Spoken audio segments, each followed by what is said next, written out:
قیامت والے دن سورج اور چاند کو دوزخ میں کیوں ڈالا جائے گا؟ نبی کریم صلی اللہ علیہ وسلم نے فرمایا اللہ پاک چاند اور سورج کو بنا حساب و کتاب کے جہنم میں ڈال دیں گے۔ صحابہ کرام نے پوچھا چاند اور سورج کو جہنم میں کیوں ڈالا جائے گا؟ آپ صلی اللہ علیہ وسلم نے فرمایا کیونکہ چاند اور سورج نے بسم اللہ الرحمن الرحیم سورج اور چاند گرہن ہونا اللہ کی نشانیوں میں سے بڑی نشانیاں ہیں، نیز یہ کائنات میں وقوع پذیر واقعات میں غیر معمولی حیثیت رکھتے ہیں جس سے اللہ پاک اپنے بندوں کو تنبیہ فرماتے ہیں۔ اس لیے رسول اللہ صلی اللہ علیہ وسلم کا طرز عمل صحابہ اکرام رضی اللہ عنہم نے یہی نقل فرمایا ہے کہ آپ صلی اللہ علیہ وسلم سورج اور چاند گرہن کے وقت نماز میں مشغول ہو جاتے اور طویل قیام فرماتے یہاں تک کہ اندھیرا ختم ہو جاتا اور روشنی ہو جاتی۔ ایک روایت میں ہے کہ جب کوئی آسمانی واقعہ سورج یا چاند گرہن کا پیش آتا تو آپ صلی اللہ علیہ وسلم نماز میں مشغول ہو جاتے یہاں تک کہ گرہن ختم ہو جاتا۔ اس لیے اس طرح کے مواقع میں نماز میں مشغولیت اور استغفار میں لگ جانا سنت ہے۔ چاند اور سورج کا گرہن نمونہ اور مذکر ہے آفت و مصیبت و اسباب شرکا۔ بس خدا تعالیٰ کی رحمت اور اس کے پر لطف و حکمت تقاضا کرتی ہیں کہ کسوف کے وقت لوگوں کو وہ طریقے سکھلائے جو کسوف کے نظیر بلاؤں کو دور کریں، بدیوں کو ہٹائیں۔ بس اللہ تعالیٰ نے نبی کریم صلی اللہ علیہ وسلم کی زبان پر یہ تمام طریقے سکھلا دیے، کیونکہ یہ خدا تعالیٰ کی سنت ہے کہ وہ دعا کے ساتھ بلا کو رد کرتا ہے، اور دعا اور بلا دونوں جب کبھی جمع ہوئیں تو دعا ہی باذن اللہ بلا پر غالب آئی، جبکہ دعا ایسے لبوں سے نکلتی ہے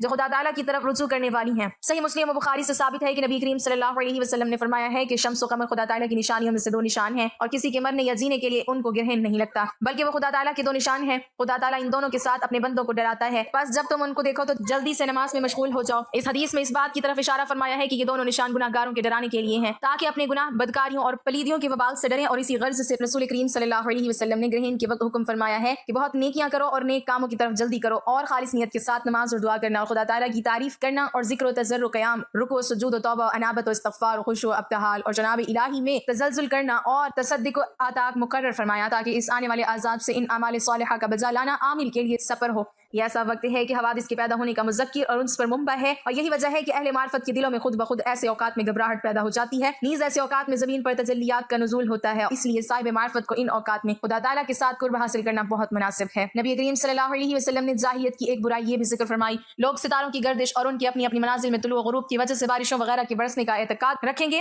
حضرت زید بن خالد رضی اللہ تعالیٰ عنہ سے مروی ہے کہ حدیبیہ کے مقام پر رات کو بارش ہوئی اور صبح اللہ کے رسول صلی اللہ علیہ وسلم نے ہمیں نماز فجر پڑھائی۔ جب آپ صلی اللہ علیہ وسلم نماز سے فارغ ہوئے تو ہماری طرف رخ مبارک پھیر لیا اور پوچھا کیا آپ لوگوں کو معلوم ہے کہ آپ کے رب نے کیا فرمایا؟ ہم نے عرض کی کہ اللہ اور اس کا رسول بہتر جانتے ہیں۔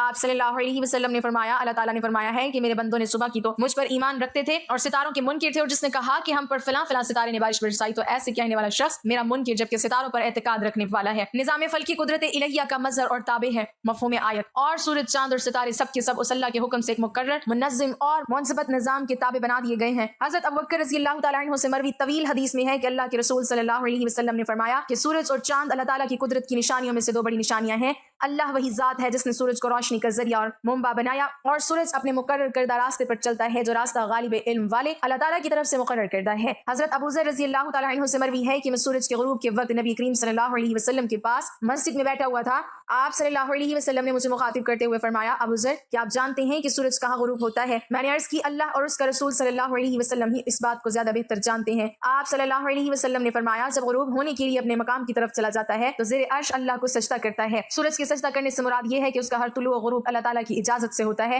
اور یہ اس کی اجازت کا تابع ہے۔ اللہ تعالیٰ کی اجازت کا تابع فرمان ہونا ہی اس کا سجدہ قرار دیا گیا ہے۔ ام المومنین سیدہ عائشہ رضی اللہ تعالیٰ عنہا سے مروی ہے کہ میں نے اللہ کے رسول صلی اللہ علیہ وسلم سے پوچھا کہ بعض اوقات کاہن ایسی باتیں بتاتے ہیں جو درست ثابت ہو جاتی ہیں۔ آپ صلی اللہ علیہ وسلم نے فرمایا وہ درست بات جنوں کی طرف سے ہوتی ہے جسے وہ کاہن کے کانوں میں ڈالتے ہیں، اور وہ کاہن اس میں سو بکثرت جھوٹ ملا لیتے ہیں۔ ناظرین اللہ تعالیٰ زمین و آسمان ان میں بسنے والی تمام مخلوقات کے خالق ہیں، جس طرح انس و جن کو اپنی عبادت کے لیے پیدا کیا اسی طرح باقی مخلوقات کو بھی کسی نہ کسی مقصد کے لیے پیدا کیا۔ ہر مخلوق اللہ کی تسبیح بیان کرتی ہے، ان مخلوقات میں سورج چاند اور ستارے بھی شامل ہیں۔ نبی کریم صلی اللہ علیہ وسلم نے جاہلیت کی ایک برائی یہ بھی ذکر فرمائی، لوگ ستاروں کی گردش اور ان کی اپنی اپنی منازل میں طلوع و غروب کی وجہ سے بارشوں وغیرہ کے برسنے کا اعتقاد رکھیں گے۔ حضرت زید بن خالد رضی اللہ تعالیٰ عنہ سے مروی ہے کہ حدیبیہ کے مقام پر رات کو بارش ہوئی اور صبح اللہ کے رسول صلی اللہ علیہ وسلم نے ہمیں نماز فجر پڑھائی۔ جب آپ صلی اللہ علیہ وسلم نماز سے فارغ ہوئے تو ہماری طرف رخ مبارک پھیر لیا اور پوچھا کہ آپ لوگوں کو معلوم ہے کہ آپ کے رب نے کیا فرمایا؟ ہم نے عرض کی کہ اللہ اور اس کا رسول صلی اللہ علیہ وسلم بہتر جانتے ہیں۔ آپ صلی اللہ علیہ وسلم نے فرمایا اللہ تعالیٰ نے فرمایا ہے کہ میرے بندوں نے صبح کی تو مجھ پر ایمان رکھتے تھے اور ستاروں کے منکر تھے، اور جس نے کہا کہ ہم پر فلاں فلاں ستارے نے بارش برسائی تو ایسے کہنے والا شخص میرا منکر جبکہ ستاروں پر اعتقاد رکھنے والا ہے۔ نظام فلکی قدرت الہیہ کا مظہر اور تابع ہے۔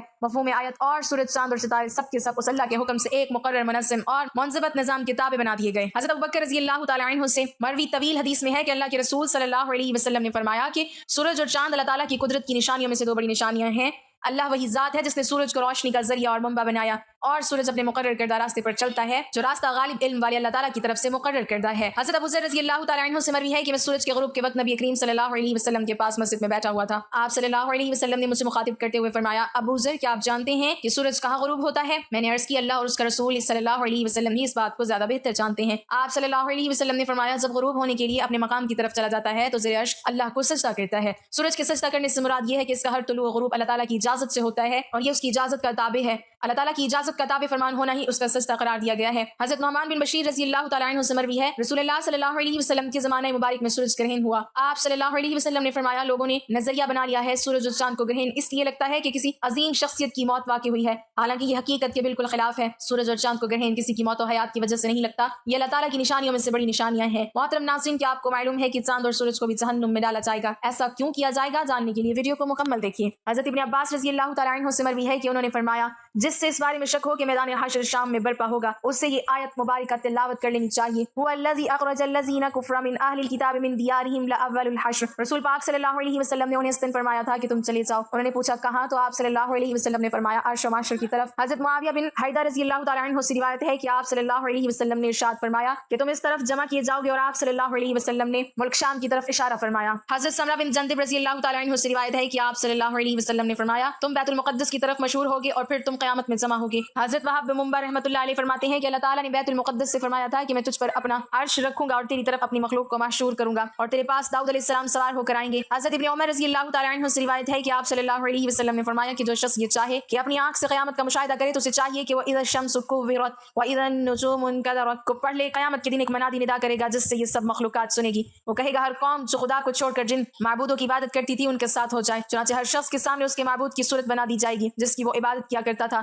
ایک فرشتے کی شکل حضرت عزیز علیہ السلام جیسی اور ایک فرشتے کی شکل حضرت عیسیٰ ابن مریم علیہ السلام جیسی بنا دی جائے گی، چنانچہ یہودی اور عیسائی ان دونوں کے پیچھے چل پڑیں گے، پھر یہ معبود انہیں جہنم کی طرف لے جائیں گے، پھر کوئی نہیں بچے گا، صرف مومن رہ جائیں گے۔ البتہ مومنین میں کچھ منافق بھی ہوں گے، اللہ تعالیٰ ان کے سامنے جس حالت میں چاہیں گے ظہور کریں گے اور فرمائیں گے، اے لوگو سب لوگ چلے گئے، تم بھی اپنے خدا کے ساتھ جس کی تم عبادت کرتے تھے اس کے ساتھ چلے جاؤ۔ وہ عرض کریں گے کہ خدا کی قسم اللہ کے سوا ہمارا کوئی معبود نہیں، ہم غیر اللہ کی عبادت نہیں کرتے تھے۔ پھر اللہ تعالیٰ اپنی پنڈلی مبارک سے پردہ ہٹا کر مومنین پر اپنی عظمت کی تجلی فرمائیں گے، جسے وہ پہچان لیں گے کہ وہی ان کا رب ہے۔ مومنین یہ دیکھ کر سجدہ ریز ہو جائیں گے، جبکہ منافقین گدی کے بل جا گریں گے، کیونکہ اللہ تعالیٰ ان کی پشتوں کو بیل کے سینگ کی طرح سخت کر دے گا۔ پھر اللہ تعالیٰ مومنین کو حکم دیں گے تو وہ اپنا سر اٹھائیں گے۔ حضرت ابن عباس رضی اللہ تعالیٰ عنہ سے روایت ہے کہ سیدنا ابو بکر صدیق رضی اللہ تعالیٰ عنہ نے عرض کیا، یا رسول اللہ، میں دیکھ رہا ہوں کہ آپ صلی اللہ علیہ وسلم بوڑھے ہو رہے ہیں۔ آپ صلی اللہ علیہ وسلم نے فرمایا، مجھے سورۃ ہود، سورہ واقعہ، سورۃ مرسلات، سورۃ عما یتساءلون اور سورۃ التکاثر نے بوڑھا کر دیا۔ حضرت ابو مریم رضی اللہ تعالیٰ عنہ سے روایت ہے کہ آپ صلی اللہ علیہ وسلم اذا الشمس کورت کا مطلب یہ بیان کیا کہ سورج کو بے نور کر کے دوزخ میں ڈال دیا جائے گا، اور واذا النجوم انکدرت کا مطلب یہ بیان کیا کہ ستاروں کو توڑ کر جہنم میں ڈال دیا جائے گا، اور ہر اس معبود کو جس کی خدا کے سوا پرستش کی گئی دوزخ میں ڈالا جائے گا سوائے حضرت عیسیٰ علیہ السلام اور ان کی والدہ کے۔ حضرت ابن عباس رضی اللہ تعالیٰ عنہ اذا الشمس کورت کی تفسیر میں فرماتے ہیں کہ اللہ تعالیٰ سورج چاند ستاروں کو قیامت کے دن سمندر میں پھینک کر ان کی روشنی کو مسخ کر دیں گے، پھر اللہ تعالیٰ مغرب کی طرف سے ہوائیں چلائیں گے جو سمندر کو بھڑکا کر آگ میں بدل دیں گے۔ اور بعض حضرات نے یہ فرمایا کہ جب سورج کو سمندر میں پھینکا جائے گا تو اس سے سمندر کھول اٹھے گا اور پھر آگ میں تبدیل ہو جائے گا۔ حضرت ابو ہریرہ رضی اللہ تعالیٰ عنہ فرماتے ہیں کہ قیامت کے دن سورج اور چاند بے نور کر دیے جائیں گے۔ حضرت ابی ابن کعب رضی اللہ تعالیٰ عنہ فرماتے ہیں کہ قیامت سے پہلے 6 نشانیاں ظاہر ہوں گی، لوگ بازاروں میں چل پھر رہے ہوں گے کہ سورج کی روشنی بجھ جائے گی، ابھی وہ اسی حالت میں ہوں گے کہ پہاڑ زمین پر گر پڑیں گے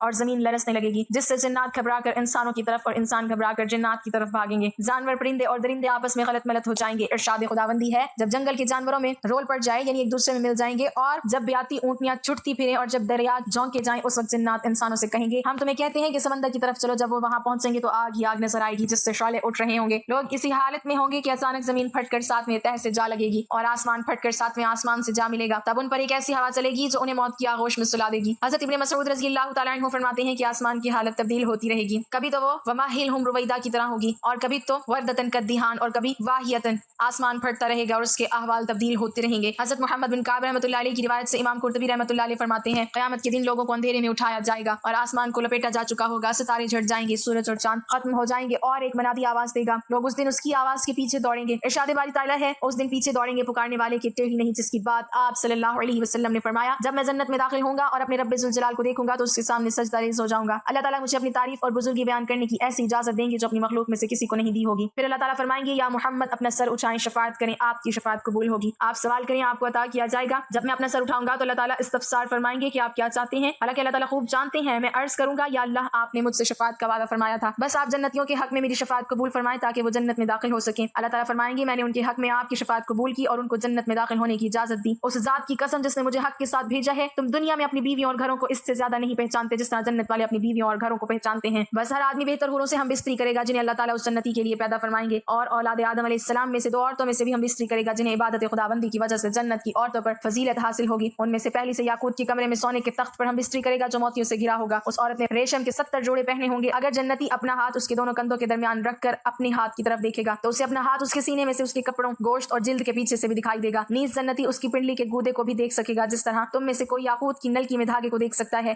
اس کی بیوی کا جگر اس کے لیے آئینہ ہوگا اور اس کا جگر بیوی کے لیے آئینہ ہوگا۔ جب وہ اپنی بیوی کے پاس ہوگا نہ وہ اس سے اکتائے گا اور نہ اس کی بیوی اس سے اکتائے گی۔ یہ جب بھی اس کے پاس آئے گا اسے کنواری پائے گا، نہ مرد کا ذکر سستی کرے گا نہ ہی بیوی کی فرج کو شکایت ہوگی۔ اس دوران انہیں ندا دی جائے گی کہ تم دونوں میں سے کوئی بھی سیر نہ ہوگا اور نہ ہی منی نکلے گی۔ جنتی مرد سے کہا جائے گا تیرے لیے اور بھی بہت سی بیویاں ہیں۔ وہ ایک ایک کر کے سب کے پاس جائے گا۔ جس بھی بیوی کے پاس جائے گا وہ کہے گی واللہ میں نے جنت میں کوئی تجھ سا حسین نہ دیکھا اور نہ تجھ سے زیادہ کسی کو محبوب بنایا، اور جہنم کے مستحق جہنم میں جائیں گے۔ عبدالعزیز بن مختار بن عبداللہ دناش کہتے ہیں میں خالد بن عبداللہ بن خالد بن اسید کے عہد میں ایک مسجد میں ابو سلمہ بن عبد الرحمن کے ساتھ بیٹھا تھا۔ حسن بھی آ کر بیٹھ گئے۔ ہم گفتگو کرتے رہے۔ دوران گفتگو ابو سلمہ نے کہا ہمیں سیدنا ابو ہریرہ رضی اللہ تعالیٰ عنہ نے بیان کیا کہ نبی کریم صلی اللہ علیہ وسلم نے فرمایا قیامت والے دن سورج اور چاند دونوں دوزخ میں لپٹے ہوئے ہوں گے اور ان کا رنگ سرخ ہوگا۔ حسن نے کہا ان کا کیا گناہ ہے؟ سیدنا ابو ہریرہ رضی اللہ تعالیٰ عنہ نے کہا میں تجھے رسول اللہ صلی اللہ علیہ وسلم کی حدیث بیان کر رہا ہوں۔ یہ سن کر حسن خاموش ہو گیا۔ انہیں دوزخ میں ڈالنا بطور سزا نہیں بلکہ سورج اور چاند کی پرستش کرنے والوں کی مذمت اور ان کو رسوا کرنے کے لیے انہیں دوزخ میں ڈالا جائے گا کہ دیکھو جن کو تم خدا سمجھتے تھے اور جن کی پرستش کرتے تھے تم کو عذاب سے بچانا تو درکار، آج وہ خود دوزخ میں پڑے ہیں اور خود کو دوزخ سے نہیں نکال سکتے۔